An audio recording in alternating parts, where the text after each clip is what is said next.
precious. Oh my God, hi. While you are having a love affair, Jersey Yes. Pets Hi. Rescue is the defender of the defenseless. It is an animal rescue group based in New Jersey that provides care for stray, abandoned, and surrendered dogs to help them find a loving forever home. And today we're speaking with Marie Nicole, who helps rescue pups around the Garden State and beyond. And she has brought with her two little friends that are in search of their forever home.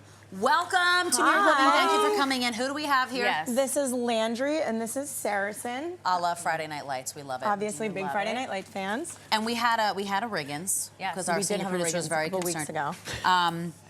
Okay, so that's the business of the business. These two are looking for their forever home. Give us the specs on these two. So they're 4-month-old brothers.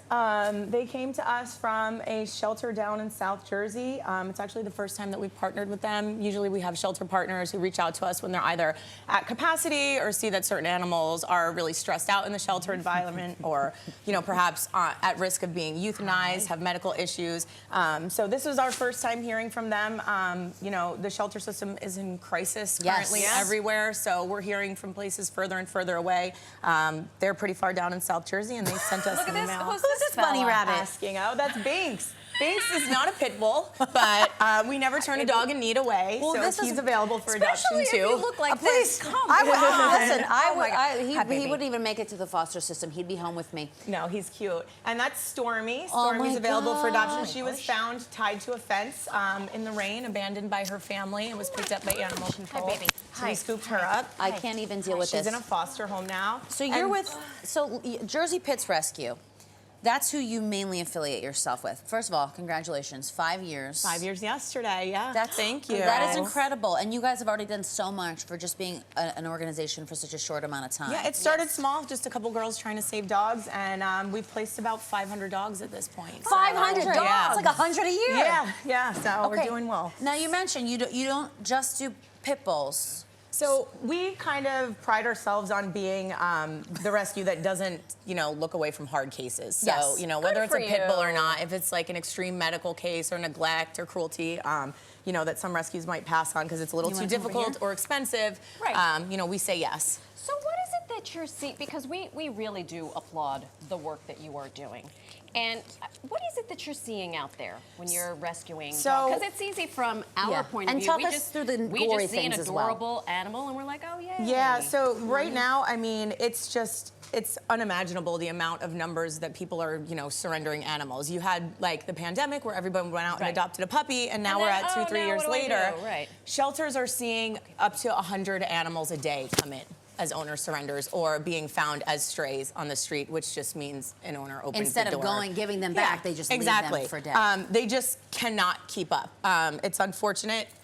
You know, it's sad because there's nothing wrong. These are good dogs that just their families decided, hey, I don't have time for them, and they just send them right back. So we can't clean up quick enough. Wow. It's disgusting, and it like truly makes me want to cry. So when folks are considering, because you bring up this point, I know a lot of folks who adopted dogs or who got dogs during the pandemic, and then they were like, oh, I didn't realize this dog was going to be so big. Yeah. Or, oh, I didn't realize I had to actually stay home. Oh, take the dog out of it 2 hours. Please walk us through if you really need to be serious about this. You do. So I wonder if you can tell folks what this entails. Because they're thorough. We have a pretty thorough adoption process when someone applies. We like to make sure that everyone in the family is on board. Any major changes coming up in the next couple of years, you know, what the living arrangement is, if there's kids, everybody involved. We do a meet if you have another dog with your dog to make sure that, you know, they get along. But it's a lifetime commitment when you adopt a dog. And, you know, the good and the bad. If they have medical issues or behavioral problems or anything, you got to be willing to, you know, do what you need to stick that out. And if you're not there for the long haul, there's always fostering. And we need fosters. I mean, that is a short-term way to get a cute puppy in your house for a couple weeks and save a life. Every time, you know, we have a foster home available, that enables us to take a dog out of a shelter, which then makes a spot in the shelter for another dog. And this is something I'm up on my soapbox about here every single day. By fostering, maybe you can't commit to fully adopting, but if you foster one dog, you're saving a life because you're taking that dog's space from you guys and opening up a space for you to rescue one more dog. Now, I want to get into this real quick because you got into this in such a wild way. You literally had no affiliation. You were just a girl with with a car and you would And a love go of into dogs. like these horrific situations and rescue these dogs. So talk to us about how you got into why, how, started, what. I mean, I've always had pit bulls. I actually rescued one through Jersey Pits, and that's how I got to know the girls years ago. So I started volunteering with them a little bit, but then you start going rogue and you know, people call you at 11 o'clock at night, hey, I found this dog tied to a fence somewhere, and I can't say no.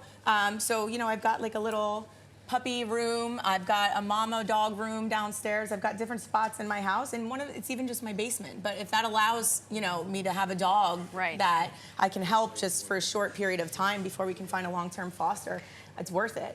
It doesn't have to be much to foster. It really doesn't. You don't have to be like Marie and build a wing of your house. But you do have for to, the dogs. But you do have to appreciate a puppy that is literally trying to bite the tea off of the floor. He's like, you know what? You guys can stand wherever you want. Because this is fun for me. Tell us Screw about these the event. mice.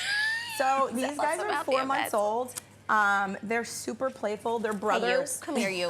They're going to be adopted to separate homes. A lot of people don't know this, and sadly, I feel like some rescues don't know this, but there's something called littermate syndrome where you shouldn't place 2 animals from the same litter together.